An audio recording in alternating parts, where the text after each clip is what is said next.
anshaxa 7 waa runtaan sheegnaa khaladkana waan qiranaa.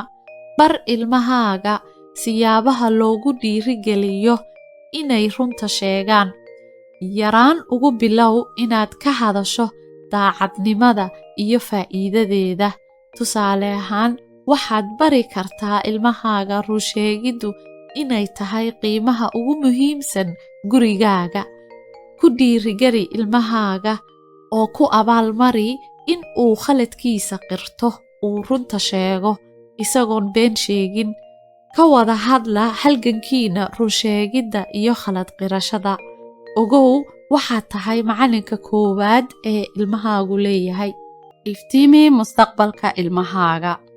Waxaad ku iftiimisaa baridda anshaxa wanaagsan ee diinteena iyo dhaqankeenaba, si aad uga dhisto caqliga oo aad u koriso dadnimadiisa iyo damiirkiisaba.